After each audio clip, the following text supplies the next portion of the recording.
1 Timothy chapter 3 verse 16. And without controversy, great is the mystery of godliness.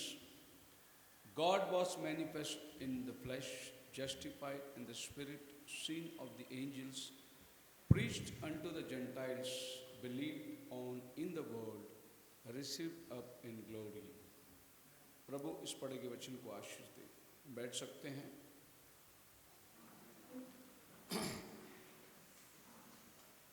प्रभु का धन्यवाद हो। पिछले संडे हम लोग यहाँ हमारी रेगुलर आराधना नहीं थी, बल्कि खड़की में जो खड़की बोलते हैं कौन सा जगह, हम वहाँ पर मीटिंग रखे, कॉमन सर्विस थी। बड़ा अच्छा समय था और वचन रीच आउट हुआ, बहुत लोगों तक वचन चला गया। और ये ज़रूरी है कि लोग वचन को जानें। ये अंतिम समय है। हम लोग अपने लोगों में तो प्रचार करते रहते हैं, और मैं आप सबका भी धन्यवाद देता हूँ कि उस 18 तारीख को सब लोग वहाँ पर मीटिंग को आए। और कुछ लोगों को शायद मालूम नहीं था, वो लोग यहाँ आए थे और उन्होंने हैंडबिल में फ़ोन किए, वो पास्टर को फ़ोन किए। मौसम इतना ख़राब था कि इतना दूर लोग सफ़र नहीं कर सकते, लेकिन एक अच्छी गवाही बन गई। उन पास्टरों ने ये बात को गवाही दी कि वचन के बहुत भूखे और प्यासे लोग आपके साथ हैं। इतने दूर दूर से लोग मीटिंग को चले आए। हमारे बहुत सारे विश्वासी लोग वहाँ इर्द गिर्द रहते हैं, जिन्होंने हमसे विनती करी, हमारे घर आओ, हमारे घर आओ, हमारे घर आओ। हमारी इच्छा तो सबके घर आने की है, लेकिन कुछ मजबूरियाँ भी होती है कि कैसे हम लोग सबकी ज़रूरतों को पूरा कर सके। और कभी कभी ऐसा होता है, मेरे साथ लोग भी रहते हैं। आप तो बोलते हैं पास्टर घर में आओ, लेकिन मैं इतने लोगों को कहाँ लेके घूमूँ, कैसे लेके घूमूँ।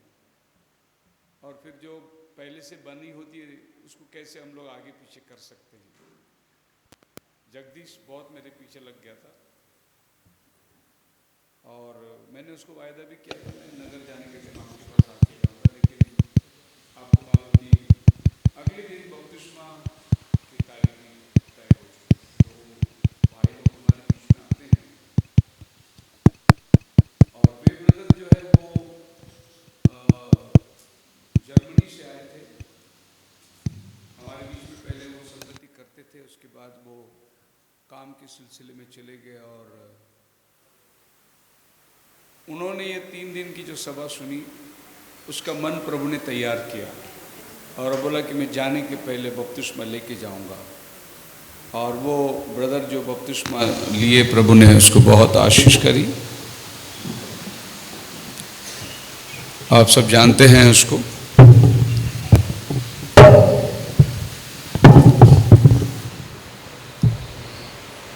और ब्रदर राजू, दादा मनोज ब्रदर, इनके जान पहचान से उनको प्रभु का वचन मिला। वो विदेश जाने से पहले यहाँ आते थे, संगति किए। वो बता रहे थे जब भी वो वहाँ गए थे तो बहुत से लोग उनको बोल रहे थे, हमारे चर्च में आओ, हमारे चर्च में आओ, और इधर बपतिस्मा लो, इधर बपतिस्मा लो। लेकिन उसने तय किया, मैं बपतिस्मा लूँगा तो उधर ही जाके लूँगा जहाँ मुझे सच्चाई मिली है। और प्रभु का बहुत बड़ा अनुग्रह था। और इसीलिए हम लोग कुछ बातें होती है जो हम लोग टाइम नहीं दे पाते। इसी दरमियान हमारे बीच में एक और मीटिंग थी, पास्टर शाद्रक वो भी आए थे, और उनकी मीटिंग अहमदनगर में थी। और ये मीटिंग में एक्चुअली हम लोगों का जाने का उद्देश्य ये था कि अहमदनगर में बहुत से लोग इस मैसेज में आए हुए, 40 साल पुराने विश्वासी लोग और अच्छे अच्छे पास्टर्स लोग वहाँ पर थे। लेकिन अभी जो पुराने लोग चले गए हैं तो बाकी के लोग तीतर बीतर हो गए। और भाई शाद्रक जो थे, उनका साथ में उठना बैठना था। तो पास्टर भालेराव करके एक बुजुर्ग पास्टर, उनके घर उनको जाना था, कई विश्वासियों को मिलना था। तो वो भी 13 साल के बाद वो अहमदनगर आ रहे हैं। तो मेरा ये विचार था कि इनके साथ में हम लोग मुलाकात कर लेंगे। और ये जो पुराने लोग हैं इनको एटलीस्ट एक फेलोशिप तो मिल जाएगी कि वो लोग आ सकते हैं। और बिल्कुल वैसे ही हुआ, उन्होंने अपनी सभी जान पहचान वालों से मुलाकात करी और उसमें से कई एक फैमिली जो है शाम की मीटिंग को आ गई थी और हमने उनका परिचय किया है। प्रभु की कृपा से आने वाले समयों के अंदर उनको एक संगति मिलेगा और उन्होंने हमें भी बोला अगली बार जब आप आएंगे तो आप हमारे घर में आइए। सो बड़ा अच्छा मीटिंग था और नगर के भाइयों ने इस मीटिंग को कम समय के अंदर बहुत अच्छे इंतज़ाम करे। और वो एक हॉस्टल थी, गर्ल्स हॉस्टल, उसमें मीटिंग थी। जब मीटिंग ख़त्म हुई तो वो जो बच्चे लोग हैं, हम लोग भी खाना खाने को बैठे, वो भी खाना खाने को बैठे। तो हम लोग तो चिकन बिरयानी खा रहे थे। मैं सोचा कि ये हॉस्टल के बच्चे लोग को भी बिरयानी खिलाना चाहिए क्योंकि हम खा रहे हैं। मैंने उनके प्लेट में देखा तो वही खाना था जो हम लोग खा रहे हैं। तब मैंने भाई सुशांत से पूछा इनका खाना, बोले हमने 2 डेगची बिरयानी मंगाई, एक हॉस्टल के बच्चों को दिया और एक हम लोग खा रहे हैं। मैं प्रभु का बहुत धन्यवाद दिया कि कम से कम अपने ब्रदर लोग इतना अच्छा सोच तो रखते हैं, बिना बोले उन्होंने वो इंतज़ाम किया। बड़ा दिल को सुकून लगा। नए नए भाई लोग हैं, बड़े आवेशी है प्रभु की सेवा में, वचन इतना नहीं जानते हैं लेकिन जीवन जो है उनका अभी वचन के अनुसार ढलते जा रहा है। और प्रभु ने बहुत अच्छा समय दिया हमें। वहाँ से हम लोग रात को निकले और अगले दिन हम सवेरे, रोड की तो हालात बहुत ही ख़राब है। एक समय था मैं अहमदनगर से अंबरनाथ कल्याण को 2.5 घंटे में आया था, सिर्फ 2.5 घंटा, एक स्कॉर्पियो गाड़ी लेके। और अभी वही रास्ता 8 घंटे रात भर गाड़ी चलती रही। इतना बुरा हालात, रास्ते इतने बुरे, तो अभी प्रभु ने सुरक्षित लेकर आया। और पूरा 4 दिन की यहाँ की मीटिंग, 15 तारीख को हमारी भोसरी की मीटिंग, लगातार प्रभु इन सभाओं के अंदर आशीष करी। सबसे बड़ी बात यह है कि जो पास्टर ने हमें दावत दी थी उसने ये भी ऐलान किया कि हमें और भी सीखना है और हम और मीटिंग की आयोजित करेंगे। और अगले सब्जेक्ट 7 चर्चेस के बारे में उनको जानकारी चाहिए और बोले पास्टर जी हम ज़रूर बुलाएंगे। और मैं जानता हूँ अगर दोबारा ये मीटिंग रखी जाए तो बहुत से लोग वहाँ से सच्चाई के लिए निकलेंगे। वहाँ के यूथ ग्रुप भी आए, मेरे से लास्ट में मिले, बातचीत करे, बोले पास्टर जी हम सब लोग उधर आएंगे, संडे की सर्विस में आपका अटेंड करेंगे। मैं बोला मोस्ट वेलकम। तो अगर ये भी लोग आएंगे तो कुछ सच्चाई उनको भी मिल जाएगी। और मैं उम्मीद करता हूँ कि ये आखिरी समय है और वचन तेज़ी से जा रहा है, उसका नाम मुबारक हो। हम लोग आज के संदेश के लिए आगे बढ़ेंगे। तो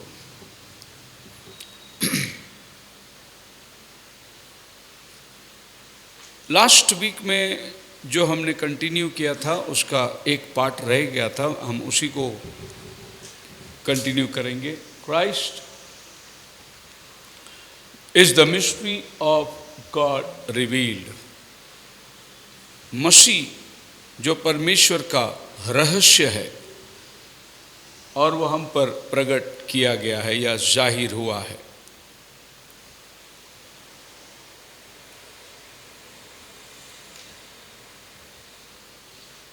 और इसको हम लोग पार्ट 2 करके ले लेंगे। वैसे आज अंबरनाथ में भी हमने पिछले हफ्ते में जो प्रचार किया था उसी का एक अंश को प्रचार किया। आज हम लोग फिर से इस मैसेज को जो लास्ट वीक का पहला वीक मैंने दिया, आपको याद होगा, उसमें 2 पार्ट हमने देखे। वो ये है परमेश्वर का 3-fold मकसद है, जिसमें से हमने 2 को देखा। Notice, God has a 3-fold purpose in His great mystery secret.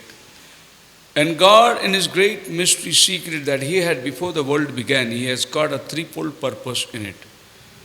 परमेश्वर ने जगत उत्पत्ति से पहले जो उसने काम को शुरुआत करी उसमें एक बहुत बड़ा रहस्य था। He couldn't do it as a great Jehovah God who covered all the space and time and eternity. वो इतना बड़ा था कि वो ये जो पर्पस है उसका, इस पर्पस को वो वहाँ रह के फुलफिल नहीं कर सकता। एटर्निटी में रह के वो मनुष्य नहीं बन सकता और उस काम को पूरा नहीं कर सकता। इसीलिए उसको मनुष्य बनना पड़ा कि उसके अंदर जो सीक्रेट थी, वो सीक्रेट गुप्त बातें वो सब प्रकट हो जाए। प्रॉफिट हमें बताता है जो कुछ परमेश्वर था, whatever was God was put into Christ, वो सब मसीह में उतर आया। जो कुछ परमेश्वर था, परमेश्वर को जो भी दर्जा देना चाहते हैं, वो सब कुछ मसीह में आ गया। मतलब मसीह बिल्कुल परमेश्वर, ये देह में है, वो आत्मा में है, लेकिन जो कुछ इस देह में है वो सब परमेश्वर की सारी परिपूर्णता इस देह के अंदर वास करे। Whatever was God। और नबी बता रहा है कि जब वो मसीह चर्च में उतर कर आया, सो whatever was Christ was put into the church। जो कुछ मसीह है वो कलीसिया में ढेला गया। इसका मतलब यह है कि जो कुछ परमेश्वर है वो सब अब कलीसिया के अंदर आ गए। तो ये एक बहुत बड़ा सीक्रेट था जो कि परमेश्वर यहाँ होकर इस काम को नहीं कर सकता, इसीलिए उसको मैनिफेस्ट होना पड़ा।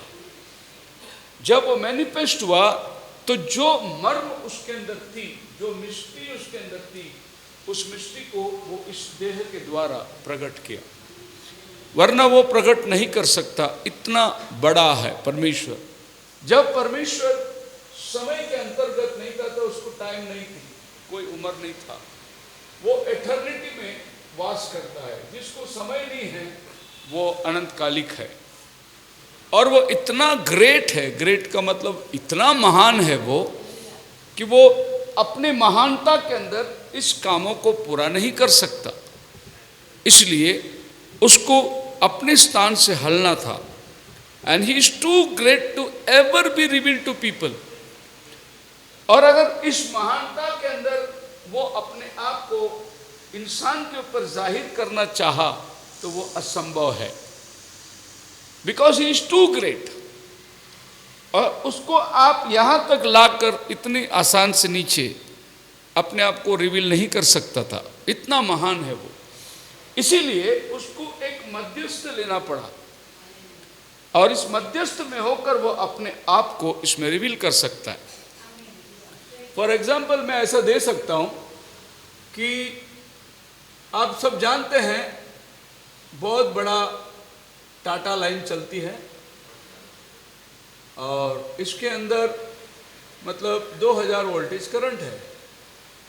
ये पूरी एक शहर को, एक बड़ी कंपनी को दे रही है प्रोडक्ट, बड़ा पावरफुल है टाटा लाइन। फिर इस टाटा लाइन से हमारे घरों में इसको लिया जाता है, जहाँ हमारी सोसाइटी होती है वहाँ एक ट्रांसफार्मर होता है, और ये ट्रांसफार्मर क्या करता है, ये 2000 वोल्टेज को लेकर 240 में बनाता है, और फिर ये हमारे घरों में आता है 240 वोल्ट। अगर ये डायरेक्ट आपके घर में आ जाएगा तो आपका फ्रिज सब जल जाएगा, कुछ भी आपके घर में बचेगा नहीं, राख हो जाएगा। इसीलिए एक ट्रांसफार्मर की ज़रूरत है। इसको वो कन्वर्ट करता है और फिर वो आपका घर में जितना चाहिए उतना करंट देता है। अभी मेरे को लगता है कि आपको समझ में आया। ये 2000 वोल्ट इंसान बन के 240 में आया और अपने आप को हम पर जाहिर किया। इट्स वेरी इजी, समझने के लिए बहुत आसान है, उतना ही कठिन है ये, क्योंकि ये हमारा मनुष्य का बुद्धि ग्रास्प नहीं कर सकता, हम लोग उसको ग्रहण नहीं कर सकते। पर जैसे हम लोग एक वास्तविक रीति से चीज़ों को देख लेंगे तो वो क्या करता है, हमारी ज़रूरत कितना है, हमारा लिमिटेशन कितना है। अभी एक बाप माँ अपने बच्चों से बात करता है, जब बच्चा नया नया शुरू करता है बात करने के लिए, तो बच्चा आधा अधूरा बात करता है, पूरा शब्द नहीं उच्चारता। तो माँ बाप भी उसके साथ वही शब्द उच्चार के उससे बात करते हैं, उसकी लेवल में आके उससे बात करते हैं। अभी बच्चा को बोलते हैं पापा पापा पापा मुझे ये चाहिए करके बच्चा बोलते, तो पापा भी उसी भाषा में अच्छा अच्छा बेटा देख के देखो देता है, कल देगा करता है। ऐसी हम क्या करते हैं, अपनी लैंग्वेज को चेंज करके बच्चे बनकर उसकी भाषा में उसके साथ संपर्क करना चाहते हैं। तो बच्चे को क्या करता है, अपना प्यार नज़र आता है उसमें। अगर समझो आप अपने बच्चे के पास वैसी बात करते जैसे अब ऑफिसर में मैनेजर की कुर्सी में बैठे आए, मैं बोला ना तुमको उधर जाके वो काम करो ये करो, अगर आप वो रुआब घर में झाड़ोगे तो आपका बच्चा आपके करीब नहीं आएगा।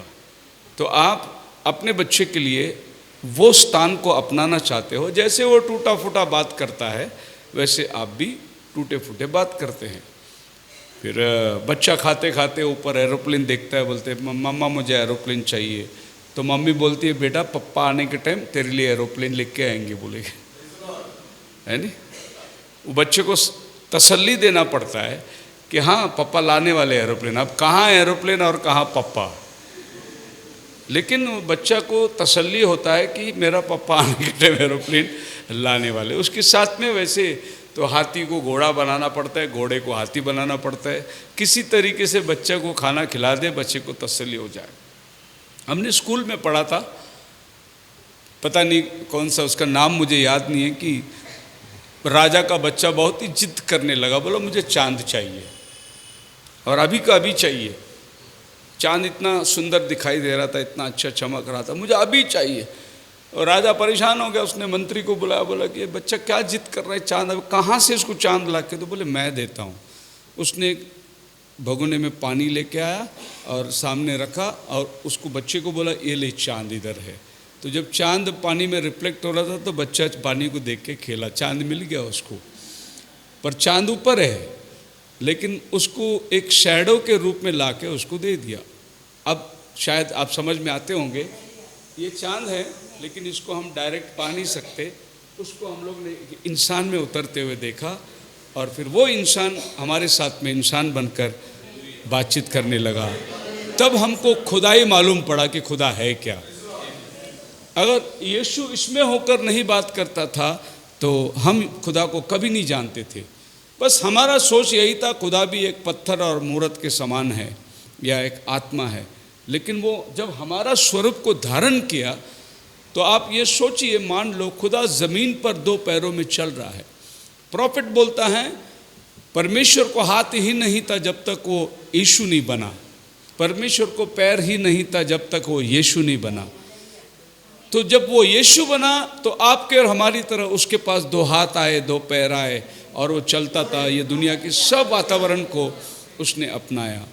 दूसरे शब्दों में परमेश्वर मर नहीं सकता, गॉड कैन नॉट डाई, और आपके लिए कोई मरना जरूरी था, नहीं तो आपको मरण से कौन छुड़ाएगा। तो फिर परमेश्वर क्या किया, मनुष्य बन के आया और वो क्रूस पर चढ़ा, हमारे लिए वो मौत को सहन किया।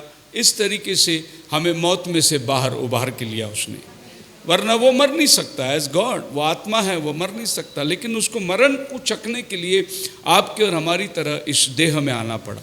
हालेलुया। इसी को प्रॉफिट बोलते हैं, Christ is the mystery of God revealed to us. मसीह जो परमेश्वर का रहस्य गुज बातें वो हमारे सामने प्रकट हो चुका है। अब परमेश्वर वैसा नहीं हो सकता जैसा हम दुनिया में देखते हैं। अगर आप साउथ में जाओगे तो आपको हर चौराहे में, हर हाईवे के किनारे में आपको मंदिर मिलेगा, वहाँ के पूर्व लोगों की मंदिर, और वहाँ पर सामने खड़ा होगा जो भी मूर्त रखी होगी, उसके हाथ में तलवार होगा, उसका ज़बान बाहर निकाला होगा, बड़ा बड़ा आँखी होगी, ज़बान से बड़ा भयानक दिखता होगा। और छोटे बच्चे अगर देखेंगे तो घबरा जाएंगे, लेकिन लोग उसकी पूजा करते हैं। मतलब आप ऐसा मत सोचो कि परमेश्वर को भी ऐसा 2 हाथ या 4 हाथ या ऐसा ज़बान, और इतना खूंखार नहीं है परमेश्वर। वो बहुत प्रेमालु है, वो दया का सागर है। अब आप सोचिए कि संसार में जिसको ईश्वर मानते हैं और आपका पास जो ईश्वर है बिल्कुल आपकी तरह प्रतिमा लेकर ये दुनिया में उतर कर आया, इंसान बनकर। बाइबल कहता है, पढ़िए फिलिपियों की किताब उसकी 2 अध्याय का 4-5 वचन पढ़िए।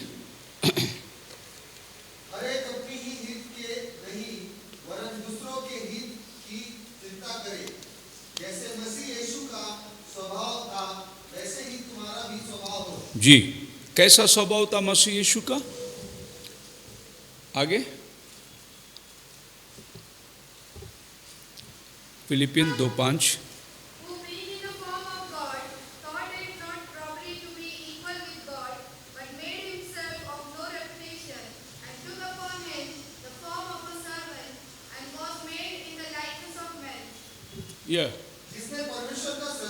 जो परमेश्वर के स्वरूप में होकर भी अपने आप को परमेश्वर नहीं समझा, परंतु मनुष्य का रूप धारण किया, वरन दास का, यहाँ तक मृत्यु को भी सहन किया। परमेश्वर जो मर नहीं सकता वो मनुष्य बनकर आपके और मेरे लिए मारा गया। कहने का मतलब यह है कि परमेश्वर हमारे लिए सब कुछ दे दिया और अब वो आपसे और हमसे मांगता है कि तुम्हारे पास जो कुछ है, तुम जो कुछ हो, तुम अपने आप को परमेश्वर के लिए अर्पण करो, क्योंकि पहले वो हमारे लिए अपने आप को अर्पण किया। सो हम जो कुछ अपने जीवन में देते हैं सब परमेश्वर को हम अर्पित करते हैं, वो अर्पित करते हैं जो परमेश्वर ने हमें दिया है। और everything upon this earth there is a season and a time, every purpose under haven.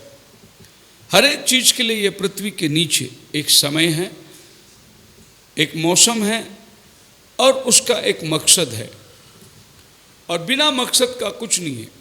सबोपदेशक कहता है एवरीथिंग, जो कुछ है, ये जो कुछ सृष्टि किया गया, जो कुछ बनाया गया, सबके पास में एक मकसद है। Everything has a purpose and a season. God has chosen you to make you a blessing to many.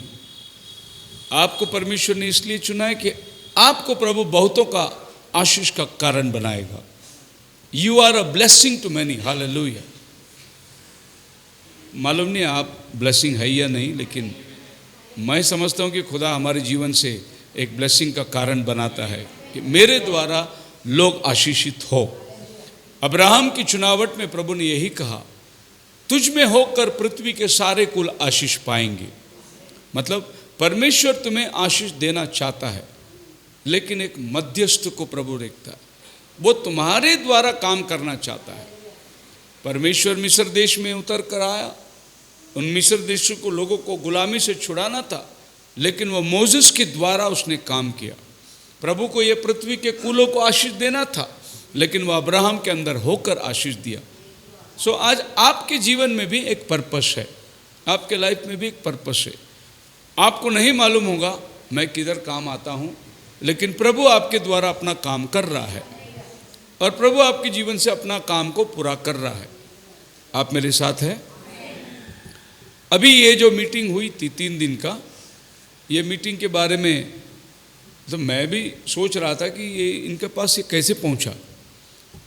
तो जब हम लोग आखिरी में चाय पी रहे थे तो वो पास्टर जी ने मेरे से बात किया, बोला कि आपके चर्च में कोई काले करके ब्रदर आते हैं,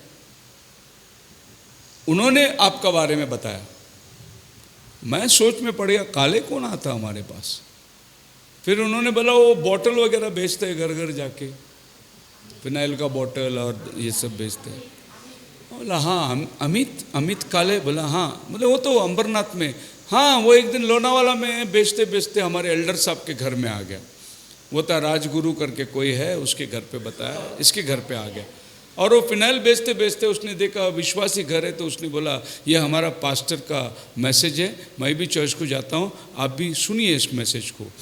और फिर वो घर में उसने यूट्यूब चैनल इंट्रोडक्शन दिया और वो लोग यूट्यूब चैनल में मैसेज सुनते रहे। जब मैसेज सुनते रहे तो उन्हें अच्छा लगा और लगातार सुनते रहे। फिर एक दिन ऐसा हुआ कि अपने चर्च में इनॉग्रेशन, क्या बोलते हैं, एनिवर्सरी आ गया और पास्टर और एल्डर कमेटी इस बात को सोच रहे थे कि इस साल हम किसको प्रचारक को बुलाएंगे।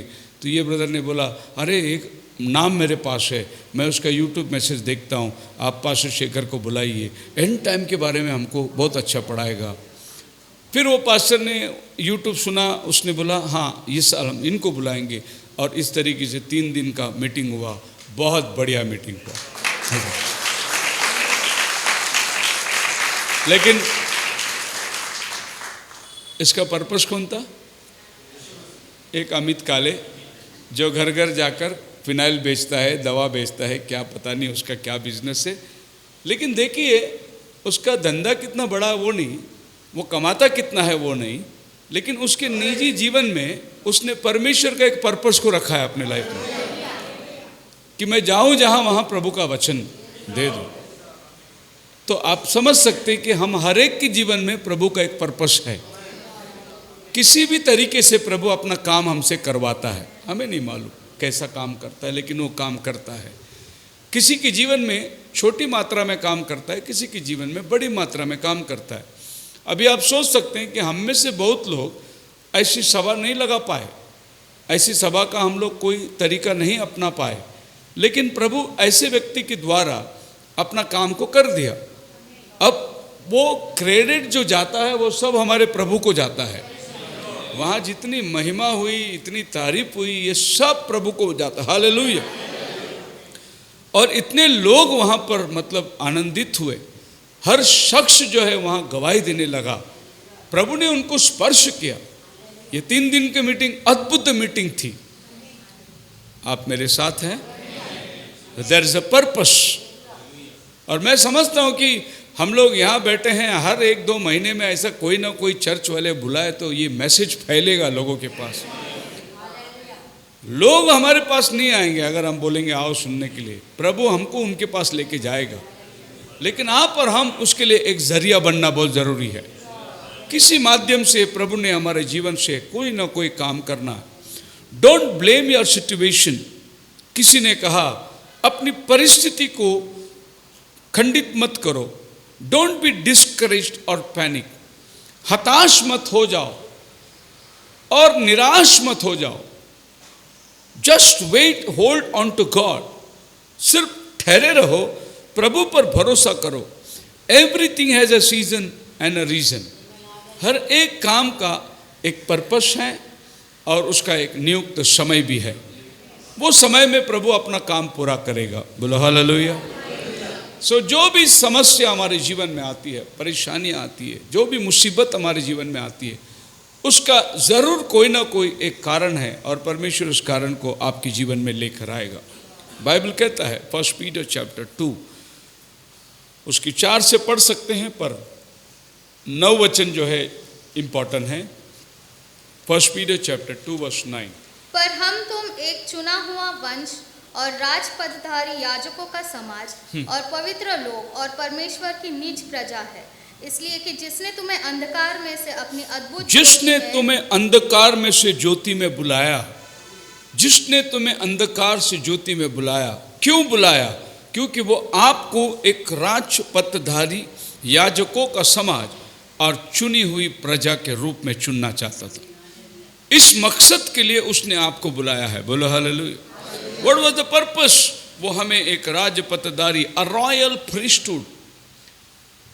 रॉयल प्रीस्टहुड का मतलब है राजघराने का याजक, और ये आपका और हमारा जीवन को वो बनाना चाहता था।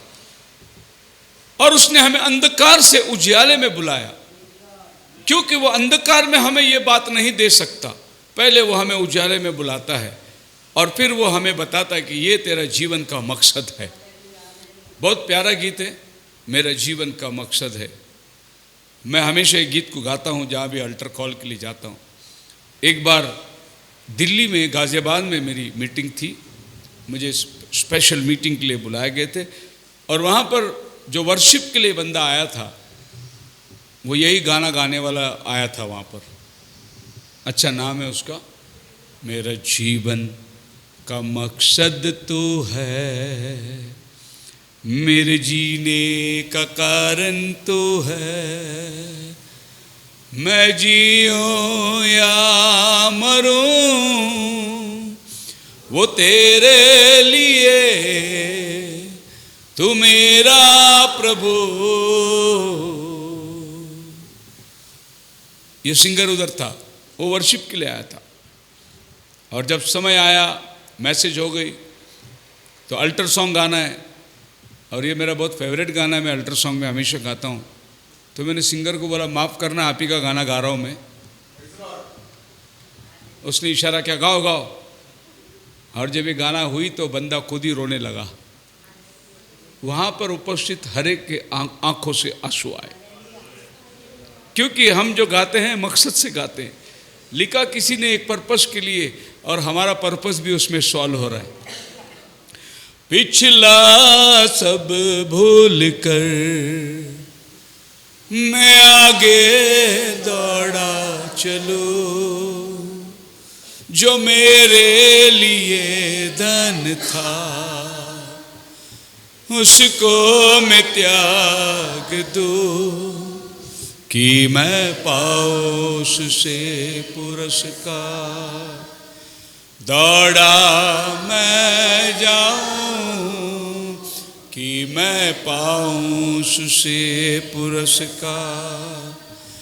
दौड़ा मैं जाऊं, मैं जीऊं या मरूं, वो तेरे लिए,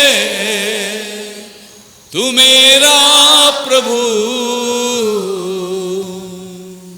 मेरे जीवन का मकसद तू है, मेरे जीने का कारण तू है। मेरे जीवन का मकसद तू है, मेरे जीने का कारण तू है। अब जब भी आपके घर में अकेला हो, समय हो, गाड़ी चलाते हो, आप कहीं पर जाते हो, सफ़र में हो, आप ये गाना गाओ, आंखें बंद कर लो और गाओ। आपको वो वाला अनुभव नहीं आएगा जो हाथ हिलाते, नाचते, अन्य भाषा बोलते, लेकिन आपको मालूम पड़ेगा पवित्र आत्मा आप में उतर कर आ रहा है, आपको स्पर्श कर रहा है, आपके आंखों से आंसू आएगी। बहुत प्यारा गीत है, दिल को छूने वाली बात है। और जब आप कहते हैं मैं जीऊं या मरूं तेरे लिए, खत्म हो गई ना, तुम्हारे जीवन का मकसद ही तुमने जान लिया, तुम्हारा लाइफ का पर्पस तुम्हें मालूम हो गया। प्रभु मैं जीऊंगा तो तेरे लिए जीऊंगा।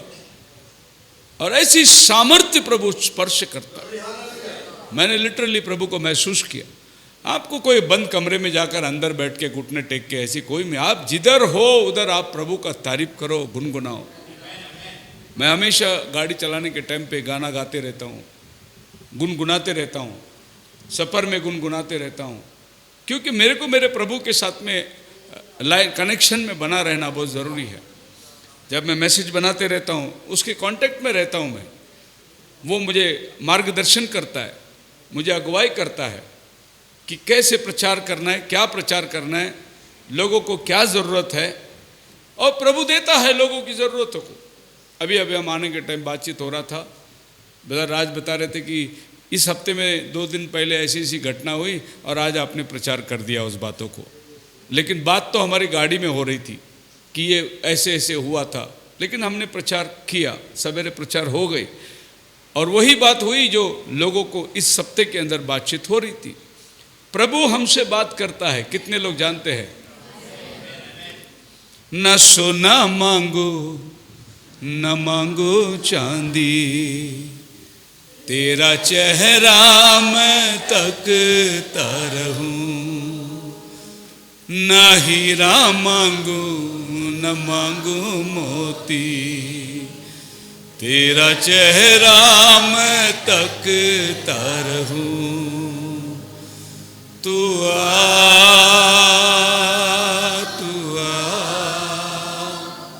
रूह पाक खुदा बन आ,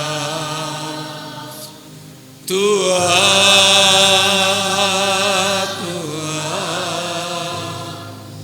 रूह पाक खुदा बन आ।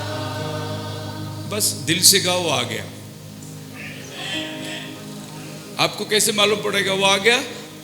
आपके आंखों से पानी आ जाएंगे, आपका शरीर आपको गवाही देगा कि एक स्पेशल अभिषेक आपके ऊपर उतरा है। हालेलुया। आप गाइए कभी तो आपको पता चलेगा, पर ये अंदर से आना चाहिए, ये स्टाइल में नहीं होना चाहिए। स्टाइल में कुछ नहीं पाएंगे आप, आपका हृदय इसको गाना चाहिए। और आप जब प्रभु को बोलते हैं पाके खुदावन तू आ, प्रभु वो तो तैयार है, वो तो कहता है जहां 2 या 3 मेरे नाम से जमा हो मैं वहां हूं। वो इंतजार करता है, क्योंकि आपके लाइफ में एक पर्पस रखा हुआ है। बाइबल कहता है उसने हमें अंधकार से बुलाया ज्योति में, ताकि हमें एक राजपथधारी याजकों का समाज बनाए, एक चुनी हुई प्रजा बनाए। अफसोस है आपके लिए, इतनी बड़ी पृथ्वी में तैनात में प्रभु ने आपको अपना प्रजा बनाया है, आपको चुना है। आप अपने हालात को मत देखिए, आपके अपनी परिस्थिति को मत देखिए, आप मत देखिए मैं कहाँ रहता हूँ, मैं कैसे रहता हूँ, मेरा कौन को, वो मत देखिए। प्रभु सिर्फ आपकी प्रॉमिस आपको याद दिला रहा है, ये तुम्हारा वायदा है, प्रभु ने मुझे इसलिए बुलाया है। आपके कंडीशन को मत देखिए, डॉक्टर को जो कहना है कहने दीजिए, उसको मत देखिए, आप परमेश्वर के वचन पर भरोसा करिए। नबी कहता है God sets a time and has a purpose for everything that it does. खुदावन एक समय को नियुक्त किया है और वो अपने नियुक्त समय में सब कुछ करता है। बोलो हालेलुया। हमारे बीच में ब्रदर विशाल है जो अंबरनाथ में रहते थे, ऑर्डिनेंस में।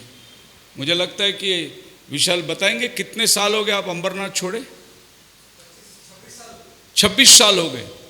26 साल पहले इनको मैंने बपतिस्मा दिया था और 26 साल में कोई मुलाकात नहीं। जब वो अंबरनाथ छोड़े अपने ऑर्डिनेंस फैक्ट्री के काम से, वो आए पुणे में, ग्रुप नहीं, मीटिंग नहीं, मुलाकात नहीं, कुछ नहीं। आप सोच सकते हैं कि 26 साल के बाद प्रभु उसको फिर लेकर आया इसी वचन। कितना आनंद लगता है। ये वो जवान बच्चों में थे जो यहाँ वहाँ, अभी बहुत से लोग तीतर बीतर हो गए हैं, कुछ लोग मिनिस्ट्री में हैं, कुछ लोग मिनिस्ट्री के बाहर भी चले गए, कोई लोग प्रभु को छोड़ दिए। पर आप सोच सकते हैं कि आज से 26 साल किस चीज़ कहते हैं। मान लो जैसे कि मैं पुणे में आके अभी 25-26 साल हो रहा है मेरे को, लेकिन इसी पुणे में वो भाई भी रहते हैं। आज प्रभु उनके बच्चों के साथ में संगति में लेके आके मिलाया। कहने का मतलब है, बाइबल कहता है तू पानी पर रोटी डाल, बहुत दिनों के बाद वो तुझे वापस मिलेगा।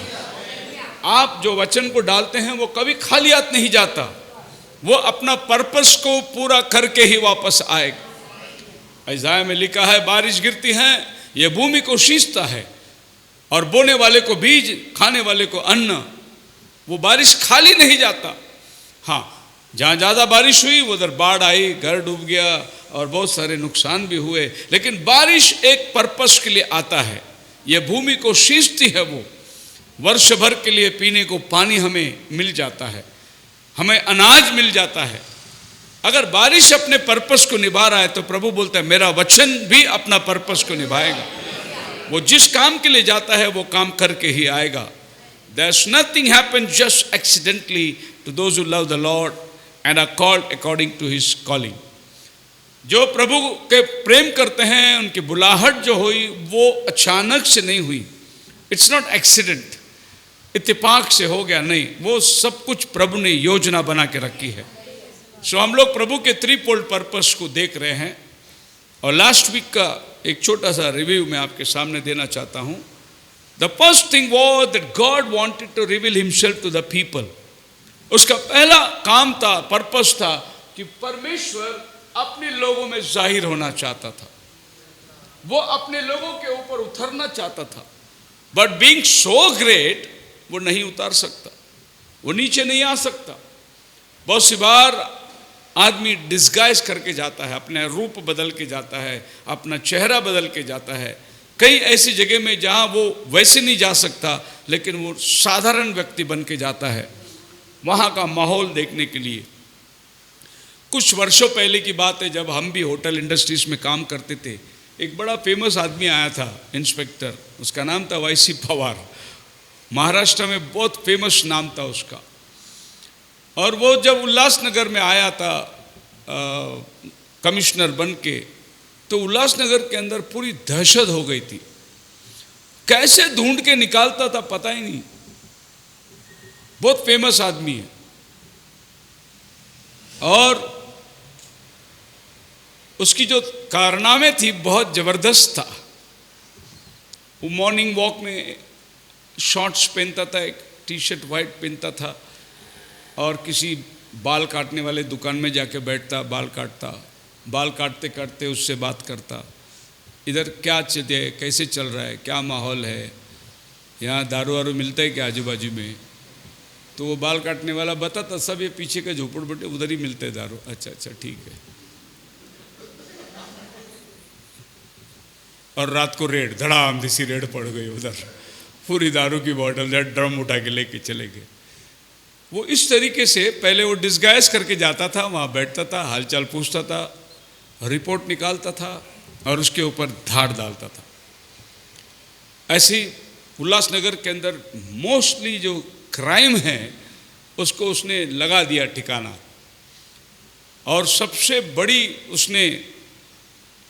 उसकी खासियत यह है कि वो जब भी ट्रांसफ़र होकर आता है तो उधर से राइटिंग में लेके आता है कि यहाँ से 5 साल को कोई नहीं हला सकता, ये राइटिंग में लेके आता है वो, नहीं तो क्या हो जाए ताबड़तोड़ उसको ट्रांसफ़र कर देते। लेकिन वो उसको ट्रांसफ़र कर ही नहीं सकते, वो ऐसा उधर से एग्रीमेंट करके आता है, वो उसको कोई नहीं हला सकता, वो बेटा अपना काम करेगा ही करेगा वो।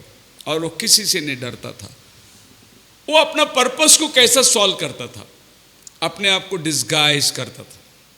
और बाइबल कहता है परमेश्वर गॉड एंड मोर पी, वो अपने आप को डिस्गाइज किया, उसने अपने चेहरे पे पर्दा डाला और इंसान बन के आ गया।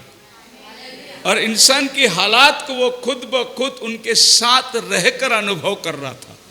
उनको मालूम ही नहीं कि उनके साथ परमेश्वर दुनिया बनाने वाला उन्हीं के बोट में बैठा है, उन्हें नहीं मालूम। और वे उसको उठा रहे हैं, प्रभु उठ, हम तो मरे जा रहे हैं, आप सोए हैं, बस अभी हमारे पास में बचाव का कोई रास्ता है ही नहीं, हमने जितना कोशिश करना था सब कर दिए, अब वो प्रभु को उठा रहे, प्रभु उठ। वो इस मकसद से नहीं उठा रहे कि वो इनका कुछ बचाव कर सकता है, क्योंकि ये उसको भी अपनी इंसान की हालात में देख के सो रहे हैं, क्योंकि सो रहा है वो।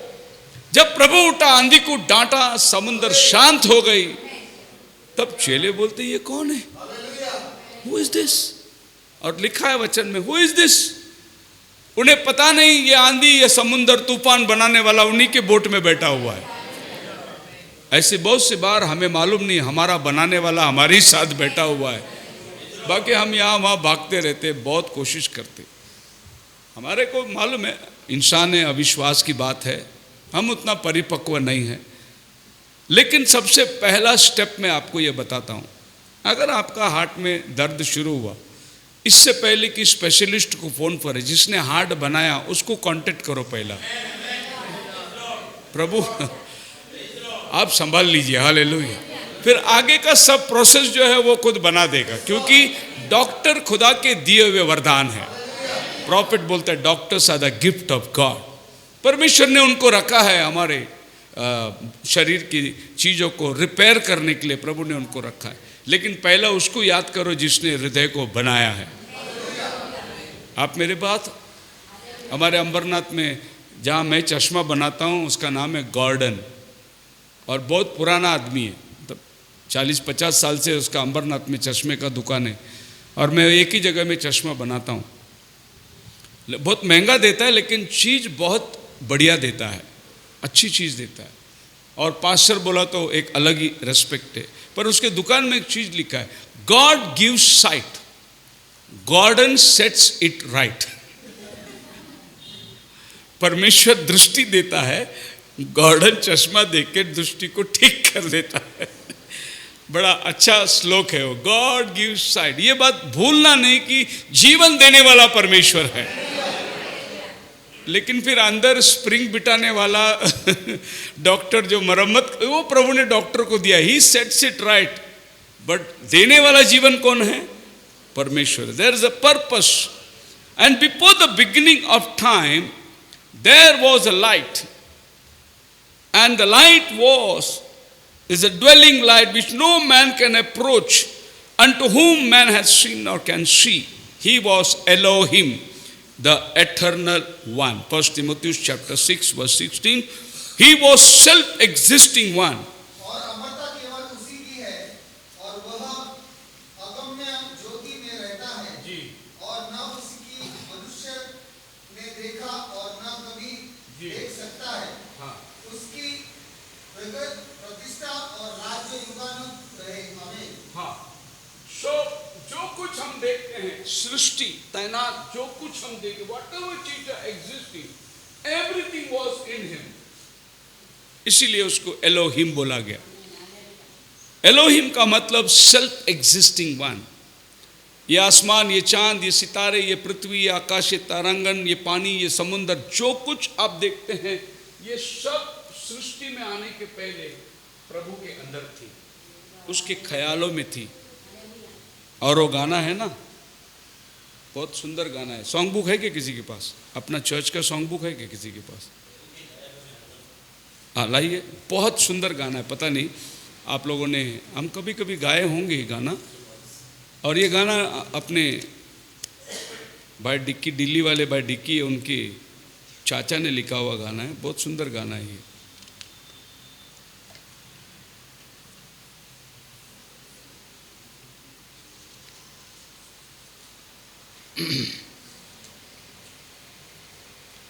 सॉन्ग नंबर 277 में, न ज़मीं थी ना गगन था, ना था कोई सितारा, हम तब भी थे खुदा के, वो तब भी था हमारा,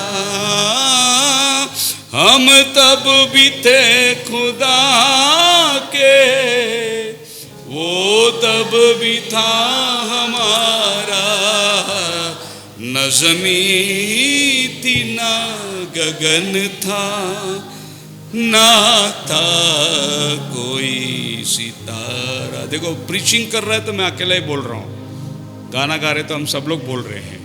ना ज़मीन थी ना गगन था, वो था, और हम तब भी उसके साथ थे, वो तब भी था हमारा।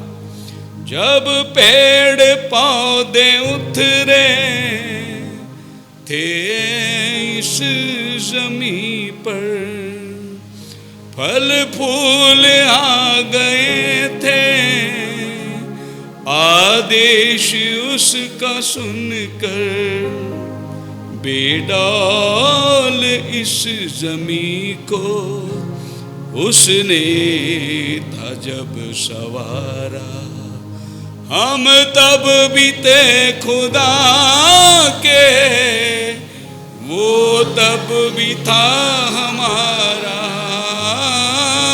हम तब भी थे खुदा के, वो तब भी था हमारा, न ज़मीं थी ना गगन था, ना था कोई। ये जो बात मैंने आपको बताया, सूरज चांद सितारे का जन्म हुआ था, बस ये पैदा ही हुए थे, ये सब बनाए गए थे। और बाइबल कहता है जब ये बनाए गए थे हम खुदा में थे। क्या चीजें, जब सूरज बनाया गया था हम खुदा में थे, बिसरा दिया था हमने रिश्ता पिता से अपना, अपना अतीत हमको लगता था जैसे सपना, उस वक्त भी पिता ने क्या प्यार जताया, इंसान बनकर आपके और मेरे पास चला आया। ये सब चीज रहकर भी हम भूल गए थे उस खुदा को, इसीलिए हम लोग अंधकार में चले गए थे। उस अंधकार से प्रभु ने हमें ज्योति में बुलाया ताकि हमारी असली हैसियत बताए कि हम कौन है, खुदा के बेटे और बेटियां हैं। जब रात दिन समय और कालों में ढल रहे थे तब भी तो हम खुदा के ख्यालों में पल रहे थे। हालेलुया। शब्दों को डाला गया है, हम खुदा के ख्यालों में पल रहे थे। जब खुदा के पास कोई रूप नहीं था, जब खुदा के पास कोई शरीर नहीं था, तब खुदा ख्यालों में हमारे याद कर रहा था, उसके विचारों में हम पल रहे थे। यानी खुदावन अपने लंबे विचारों के अंदर ये बात को तय करके रखा था कि एक दिन मैं शेखर नाम का एक लड़के को ये धरती में लेके आऊंगा। हम उसके ख्यालों में पल रहे थे और आज हम लोग यहाँ पर अस्तित्व में आ चुके हैं। बोलो hallelujah. That was the purpose of God, everything what he made was the purpose. तब भी थे हम खुदा के ख्याल में, केवल वचन से ही उसने शय को बनाया। केवल उसने कहा और घड़ने लगी बात, उसने बोला और बातें हम आपके सामने अस्तित्व में आ चुकी। So he was in the light, praise the Lord. So the threefold purpose of God was he wanted to express himself, and that was his one of the great threefold purposes was to express himself. उसके तीन महान विचारों में जो mystery थी, उसमें पहला विचार था अपने आप को वो इंसान के सामने जाहिर करना चाहता था। Identify himself with human beings, to reveal himself in Christ Jesus. अपने आप का परिचय वो देना चाहता था कि वो कौन है। वो बताना चाहता था कि उसमें क्या क्या सामर्थ्य है। वो सारी सामर्थ्य को इस इंसान के ऊपर जाहिर करने के लिए उसको एक इंसान बनना पड़ा। प्रॉफिट बोलता है he is a saviour, he had to express that. How could he do it? वो चाहता था कि वो एक बचाने वाला है, पर वो कैसे कर सके, कैसे वो आपको बताए कि वो बचाने वाला है? अपने आप को आप पर जाहिर किया। Only through Christ how could he be a healer? Only through Christ. वो चंगाई कैसे दे सकता है आपको? मसीह के द्वारा। वो आपको उद्धार कैसे दे सकता है? मसीह के द्वारा। वो कैसे अपने आप को बता सकता है कि वो तुम्हारा सृष्टि करता है? मसीह के द्वारा। हालेलुया। इसीलिए संदेश का शीर्षक है मसीह जो परमेश्वर का रहस्य है। He is the mystery of God. अभी बहुत लोगों को ये मालूम ही नहीं कौन है, इसके लिए वो फादर फादर, पिता पिता पिता करके बैठे, पवित्र आत्मा पवित्र आत्मा पवित्र आत्मा, क्योंकि उन्होंने क्राइस्ट की मिस्ट्री को नहीं जाना। अगर इस मैसेज के अंदर कोई सारांश है तो ये मैसेज है, Christ is the mystery of God revealed. मसीह जो महिमा की आशा है, परमेश्वर का प्रतिरूप है, वो आपके और हम पर जाहिर होने के लिए। और ये मैसेज के अंदर सबसे बढ़िया मैसेज, और ये मैसेज बहुत लंबा मैसेज है, प्रॉफिट ने प्रचार किया। All things are wound up in that one person that is Jesus Christ. जो कुछ है, जो कुछ दिखता है, जो कुछ हमारे सामने है, विचार है, हमारा भविष्य है, हमारा भूतकाल है, सब कुछ यीशु मसीह के अंदर समेट जाता है। इसके बगैर कुछ भी नहीं, इसके बाहर कुछ भी नहीं, इसके बगैर कुछ भी नहीं। बोलो हालेलुया। आप मेरे साथ है? So the threefold purpose of God, he loved fatherhood, for he was a father, and the only way that he could express it was to become a son of man.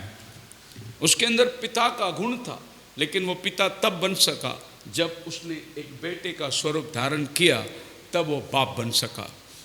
आपको मालूम है कि old testament के अंदर जितने profit लोग थे, आदम से लेकर मलाकी तक, किसी ने भी यहोवा को बाप करके नहीं बोला, पिता करके नहीं बोला, फादर करके नहीं बोला। सब खुदा के नबी थे। वो परमेश्वर की अलग अलग शब्दों में तारीफ की। उन्होंने परमेश्वर को सृष्टिकर्ता बोल दिए, सूरज बोल दिए, उद्धारकर्ता बोल दिए, भोर का तारा बोल दिए, शोषण का फूल बोल दिए, शारोन का गुलाब बोल दिए, भोर का क्या बोलते हैं उसको, पत्थर, चट्टान, बहुत सारे टाइटल खुदा को दे दिया, लेकिन उसको फादर बोलने वाला कोई नहीं था। आप मेरे साथ हैं? जबकि वो फादर था, क्योंकि सबका पालनहारा, तारणहारा, पैदा करने वाला वही है। उसको फादर बोलने वाला एक ही इंसान ये धरती में आया, वो था प्रभु यीशु मसीह। और ये फादरशिप का अपना गुण को प्रकट करने के लिए उसको ह्यूमन बनना पड़ा।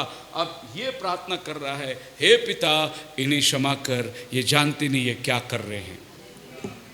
हम क्यों नहीं जानते थे? क्योंकि हमको मालूम ही नहीं था पिता कौन है करके। इसने हमें बताया पिता कौन है, क्योंकि जब तक वो बेटा नहीं बना तब तक बाप का क्वालिटी वो आपके ऊपर जाहिर नहीं कर सका। हे पिता इन्हें क्षमा कर, ये जानते नहीं ये क्या कर रहे। क्योंकि पिता का अंदर वो गुण है, आप कितना भी गलती करें, आपको दोबारा ले आने का जो क्वालिटी है वो पिता के अंदर है। चाहे बच्चा कुछ भी हो, वो अपने बच्चे को कभी नहीं त्यागेगा। वो उसको अपनाएगा, उसको लेगा, उसको करीब लेगा। चाहे मैं जब बाज़ार में, लोगों में, एयरपोर्ट में देखता हूँ कि इतना अच्छा फैमिली है, इतना डिसेंट फैमिली है, लेकिन उनका बच्चा जो है वो अपंग है, लेकिन कितना प्यार देते हैं वो, उनका ही बच्चा है वो थोड़ी लंगड़ा अंधा पैदा हुआ तो फेंक के आ जाते हॉस्पिटल में, नहीं, उसको लेके आते, उसको पालते। वो बच्चा देखो 10, 20, 30 साल का हो रहा है, बुजुर्ग हो रहा है, मंदमती है, फिर भी वो बच्चे को खिला रहे, पिला रहे, उठा रहे, क्योंकि वो बाप है, वो माँ है, अपने बच्चे को छोड़ नहीं सकती। आप इंसान होकर अगर ये क्वालिटी आपके अंदर है, तो जिस खुदा ने हमें बनाया उसके अंदर ये क्वालिटी कितना बढ़िया है, वो नहीं छोड़ेगा। मैं देखता हूँ पुणे स्टेशन के बाहर कभी कभी मैंने दृष्टि से देखा, जवान लड़का बीमार हो गया है, शायद एड्स वगैरह बीमारी होगा, फुटपाथ में सोया हुआ है। उसका बाप आया है गाड़ी लेके, उतर के, बेटा घर चल। उसको रिक्वेस्ट कर रहा हो, बेटा जाने को तैयार नहीं है, क्योंकि वो मरने को सोच लिया है, घर से निकल गया है। उसको अपनी गलती पर एहसास हो रहा है, उसने जो गलती किया, पाप किया, उसके ऊपर उसको पछतावा हो रहा है। वो घर नहीं जाना चाहता है, लेकिन बाप उसको ढूंढ के निकाला। एक एक भिखारी को देख रहा है और उसका बेटा मिल गया। और ये मैंने अपनी दृष्टि के सामने देखा कि कैसे वो बेटे को गले लगाना चाहता है, बुलाना चाहता है, लेकिन वो बेटा जाने को तैयार नहीं है, उसको लेके जाना चाहता है। जी वो बाप है, उसके अंदर वो गुण है। बेटा कितना भी गंदगी में रहेगा तो भी वो अपना प्यार को ही जताएगा। वो ही परमेश्वर है हमारा, हालेलुया। हम कितने भी बुरे थे तो भी वो हमें कभी नहीं छोड़ा, त्यागा नहीं। वो हमारे पास इंसान बनकर आ गया। एक अनोखा प्यार है। परमेश्वर ने जगत से ऐसा प्रेम किया, ऐसा प्रेम किया। God so loved the world. ना द वर्ड सो का मीनिंग क्या है, उसको कितना तुम अंदाज लगा सकते। ये वचन को कभी आपने निरीक्षण करके देखा? अगर बाइबल के अंदर कोई क्रीम है तो ये वाला वर्ष है, God so loved the world. बोलो हालेलुया। एक एक वचन उसमें निकाली। जॉन 3:16। क्योंकि परमेश्वर ने जगत से ऐसा प्रेम रखा कि परमेश्वर ने जगत से ऐसा प्रेम रखा कि उसने अपना एकलौता पुत्र दे दिया, हाँ, ताकि जो उस पर विश्वास करे वह नष्ट न हो। See, God so loved the world. So there is no limitation. So का मतलब 100%, 150%, कोई लिमिटेशन नहीं है। God he so loved the world. So परमेश्वर के पास क्या है? प्रेम। परमेश्वर प्रेम है, और जो प्रेम में है वो परमेश्वर को जानता है, और जिसके अंदर प्रेम है उसके अंदर परमेश्वर दिखाई देता है। God so loved the world, hallelujah. World का मतलब क्या है? हम लोग ने दावा करके लिया परमेश्वर हमारा है, हम लोग क्रिश्चियन लोग हैं। नहीं, ही लव्ड द वर्ल्ड। उसने हर प्रकृति को उसने प्रेम किया। God so loved the world that कि ऐसे क्योंकि परमेश्वर ने जगत से ऐसे प्रेम रखा कि उसने अपना एकलौता पुत्र दे दिया। ओनली बिगॉटन सन। ओनली मतलब उसके पास और कुछ नहीं है साधन, एक ही है, एकलौता बेटे को। बिलावेड, बिलावेड का मतलब क्या है? उसका प्रिय बेटा, जिससे वो प्रेम करता था। किसके लिए दे दिया? ताकि जो कोई उस पर विश्वास करे। अभी फिर आ गया, जो कोई, whoever मतलब इसमें हिंदू आया, मुस्लिम आया, सिख आया, ईसाई आया, जो कोई उस पर विश्वास करता है वह नष्ट न और लोग हो। बोलते अरे तुम चर्च को अभी सुना हम लोग ने, कोई बोला धर्मांतर करते तुम लोग बुलाते करके, गवाही सुना हमने। नहीं यार, हमारा परमेश्वर जो कोई उस पर आएगा, जिसको भी, ऑन whomever, हाँ आगे, जो कोई उस पर विश्वास करता है वह नष्ट न हो वो परंतु नाश ना हो, परंतु एवरलास्टिंग लाइफ पाए। Hallelujah. Now what is everlasting life? Everlasting life वो है जो परमेश्वर में हम फिर से समा जाएंगे हमेशा हमेशा की जिंदगी के अंदर। यही देने के लिए तो वो आया यहाँ पर। जॉन चैप्टर 11 वर्स 25 क्या कहता है? 11:25। यीशु ने उससे कहा, हाँ। पुनरुत्थान और जीवन मैं ही हूँ। जो कोई मुझ पर विश्वास करता जो कोई है, मुझ पर विश्वास करता है, वह यदि मर भी जाए यदि मर भी जाए तो भी जिएगा। तो भी जिएगा। जो कोई मर जाए तो भी जिएगा। जीने की आशा देने वाला ये एकमात्र है। इसीलिए वो हमारे लिए आके मर गया। इसीलिए वो कहता है जो मरेगा वो फिर से जिएगा, क्योंकि मुर्दों में से वो जिंदा हुआ, इंसान बना, मौत को अपनाया। So he was a father, and the only way that he could express his fatherhood is through the Son of Man. Jesus, as described in the Bible, Colossians chapter 2 verse 9, यीशु मसीह के बारे में वचन क्या उसका बढ़ावा देती है। For in him dwelleth all the fullness of Godhead bodily. क्योंकि यीशु उसमें मसीह ईश्वरत्व की सारी परिपूर्णता सदैव वास करती है। जी, सारी परिपूर्णता उसमें सदैव वास करती है। जो कुछ परमेश्वर है वो देह रूप में यीशु के अंदर वास करती है। कोलोसियंस chapter 1 verse 15, who in the image of invisible God, the firstborn of every creature. वह तो अदृश्य परमेश्वर का प्रतिरूप और सारी सृष्टि में पहलौटा है। जी, क्योंकि उसी में सारी वस्तुओं की सृष्टि उसी हुई, में सारी वस्तुओं की सृष्टि हुई। स्वर्ग की हो अथवा पृथ्वी की, देखी या अनदेखी, हाँ। क्या सिंहासन, क्या प्रभुताएं, हाँ। क्या प्रधानताएं, क्या अधिकार, हाँ। सारी वस्तुएं उसी के द्वारा और उसी के द्वारा और उसी के लिए सृजी गई उसी है। के लिए सृजी गई, उसी के लिए सृजी गई। उसी ने बनाया और उसी के लिए उसने बनाया। वो किसी और के लिए नहीं बनाया और किसी और से बनवा के नहीं लिया। उसको चाहिए था, उसने बनाया, और वो अपने लिए बनाया उसने। Praise the Lord. सो आप जान सकते हैं, चाहे प्रधानताएं, चाहे अधिकार, चाहे सिंहासन, चाहे पृथ्वी, जो कुछ है उसमें, देखी या अनदेखी, उसने सब अपने लिए बनाया और उसी ने उसको बनाया। Praise the Lord. फिर आपको लगता है कि कोई दूसरा व्यक्ति बनाया और यीशु मसीह को नीचे भेजा? नहीं, उसने ही बनाया मनुष्य जाति को। बाइबल कहती है, and he is before all things and by him all things consist. So ये सबसे पहला है और ये सब कुछ जो है इसी से समाती है। He is first and from him all things are, उसी से लिंक है सब चीज।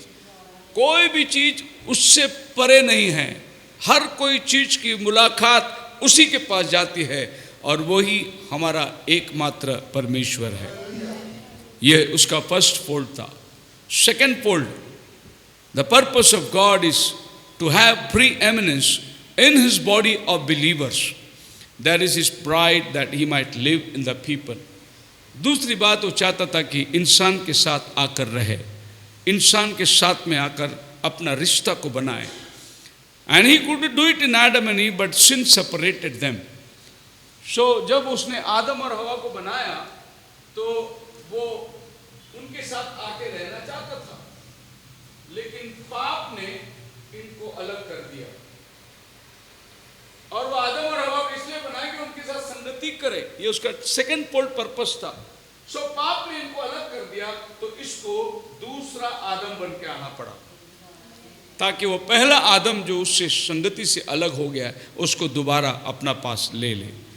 And Adam and Eve, first to express himself completely, God in Christ. Second, to have preeminence by this in this church, which is the body of Christ and the bride. Till he could have preeminence to express himself through right. आपके जीवन के अंदर वो प्राधान्य चाहता है, प्रमुख स्थान चाहता है। मतलब ऐसा है कि हम लोग जब गाड़ी चलाते हैं फोर व्हीलर, तो पीछे डिक्की में एक स्टेपनी पड़ा हुआ रहता है, और उस स्टेपनी काम कब ही आता है, जब गाड़ी पंचर हो गई तो स्टेपनी लगाते हैं, गाड़ी हम लेके जाते हैं पंचर की दुकान तक, पंचर बना के स्टेपनी को वापस पीछे डाल देते हैं। तो बहुत से लोग परमेश्वर को स्टेपनी की तरह यूज़ करते हैं। प्रॉब्लम आया चर्च, समस्या आया प्रार्थना, और फिर बाद में गॉड किधर गया? पीछे। तो प्रॉफिट बोलता है कि वो चाहता है कि अब हमारे जीवन में स्टीयरिंग उसके हाथ में दे दो, प्रभु तू गाड़ी चला, ये तेरा गाड़ी है, तू चला, तू जिधर लेके जाएगा उधर। हम लोग क्या बोलते, प्रभु हम जा रहे हैं, तू खाली हमारे को जब जब टाइम है, मदद है, तब तक तो आ जाना हमारे जीवन में। जो परमेश्वर ऐसा नहीं चाहता। So God has 3 offices. He has the fatherhood, जिसमें वो पिता का स्थान पे था और पिता बनकर उसने काम किया। सनशिप, पुत्र भाग उसने लिया, वचन देहधारी हो गया। एंड होली स्पिरिट, वो आकर आप में रहना चाहता था। जब वो देह में आया, वो आपके अंदर नहीं आया, वो आपके साथ आया। इसके लिए उसका नाम था इमैनुएल। वो आपके साथ में घूमा, आपके साथ में रहा, आपके बोट में था, आपके साथ खाना खाया। So God about us, God with us and God in us. परमेश्वर हमारे ऊपर, परमेश्वर हमारे साथ और परमेश्वर हमारे अंदर। अभी परमेश्वर कहाँ पर है? वो हमारे अंदर है। अब हमारे साथ का टाइम जो है वो खत्म हो गया। जब वो देह में था वो हमारे साथ था, लेकिन आज वो देह में नहीं है, वो आज पवित्र आत्मा बन के आ गया है। अभी वो हमारे साथ नहीं है, वो हमारे अंदर आ गया है। सो परमेश्वर आपके अंदर आ गया। और ये परमेश्वर की 3 महत्वपूर्ण, God about us, God with us and God in us. आज परमेश्वर हमारे अंदर आकर अपने अभिषेक को उंडेल दिया, हमें सिखा रहा है। अब आप देखिए, द इनविजिबल स्पिरिट, जो आत्मा दिखाई नहीं देता था, अनदेखी परमेश्वर पुत्र बनकर आया, ह्यूमन फ्लेश में हमारे लिए सैक्रिफाइस, एटोनमेंट बन गया, बलिदान का एक वस्तु बन गया।